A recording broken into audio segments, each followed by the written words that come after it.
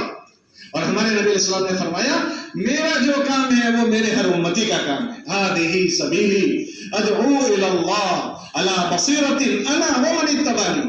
میں اکیلا اپنا جیون نہیں جی سکتا ہوں، میں خاتم النبیین، عالمی نبی کا امتی ہوں، عالمی نبی کا. تو میرے ذمہ ہے کہ میں دنیا میں بسنے والے انسانوں کا ہمدرد بنوں، دنیا میں بسنے والے انسانوں کا ہمدرد بنوں کہ وہ ہمیشہ ہمیشہ کی جہنم سے بچ کر ہمیشہ ہمیشہ کی جنت میں کیسے جانا ہے. تو اس کے لیے پھر چلنا اور پھرنا، اور چلنے پھرنے کے لیے پھر آدمی جب یہ ذمہ داری کی چیز سمجھے گا تو پھر یہ عذر نہیں بنے گا کہ میری مشغولی ہے یا میرے پاس گنجائش نہیں ہے. ہم دیکھیں اپنے گھر میں جب آدمی کے 10 بچے ہوتے ہیں، 10 بچے، ایک آدمی معذور ہے، بوڑھا ہے، لیکن وہ یہ سمجھتا ہے یہ 10 کے 10 میرے ہیں، مجھے ان کو پالنے ہیں. تو ایک آدمی 10 کو پالتا ہے، لیکن وہ 10 بچے ماں باپ کو اپنا نہیں سمجھتا، تو وہ 10 مل کر ایک ماں باپ کو نہیں پالتے. ابھی کیا فرق پڑ گیا؟ کچی فرق یہ پڑ گیا کہ اس ایک نے ان 10 کو پالنا اپنا کام سمجھا تھا، اور وہ 10 کیوں نہیں پالتے کہ ان 10 نے مل کر اپنے ماں باپ کو تقسیم کر دیا. انہوں نے اپنا ماں باپ کو اپنا نہیں سمجھا تو ان کی تقسیم کر دی. ایک مہینہ اس کے گھر کھاتا ہے، ایک مہینہ اس کے گھر، ایک مہینہ اس کے گھر، ایک مہینہ اس کے گھر. جب ذمہ داری سمجھ میں آ جاتی ہے تو ایک 10 کو پالتا ہے، اور جب ذمہ داری سمجھ میں نہیں آتی تو 10 مل کر ایک کو نہیں پالتے. جب ذمہ داری سمجھ میں آتی ہے تو اپنی بیوی کے لیے ہاسپٹل میں جان بھی لگاتا ہے، مال بھی اپنے بچوں کے لیے. اور اگر پرایا ہو جائے تو وہ پرایا لگتا ہے، تو وہ 100 روپے آدمی کے نہیں لگتے. کہ اپنا اور پرایا سمجھنے کی چیز ہوتی ہے.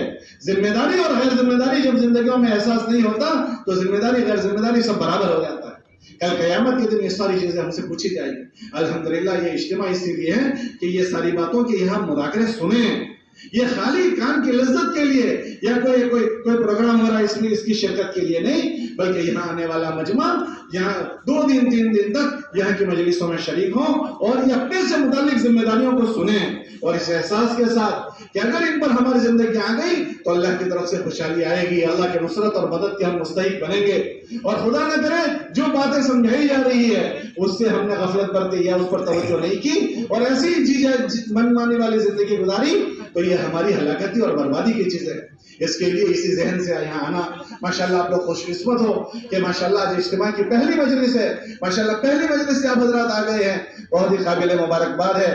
آگے بڑھنے والوں کے لیے خوشخبری سنائی گئی، السابقون السابقون، کہ جو آگے بڑھتے ہیں وہ آگے ہی بڑھائے جاتے ہیں، اور اللہ پاک ان کو آگے بڑھاتے بڑھاتے اپنے پسندیدہ لوگوں میں شامل کر لیتے ہیں. اللہ کرے کہ آج آنے والا ہمارا پورا مجمع اسی بشارت سننے والوں میں ہو جائے کہ اللہ پاک ہمیں اپنے مقرب لوگوں میں بنا دے. اب کوشش یہ کرنی ہے جیسے ہمارے عمل کی شروعات اچھی ہوئی ہے، عمل کے اخیر تک ہمیں اپنے عمل کی حفاظت کرنی ہے. عمل کی حفاظت کیسے کریں گے کہ اب سے لے کر دعا تک جتنی مجلسیں ہماری اجتماعی ہوں ان ساری اجتماعی مجلسوں میں اسی طبیعت کے ساتھ بیٹھنا ہے.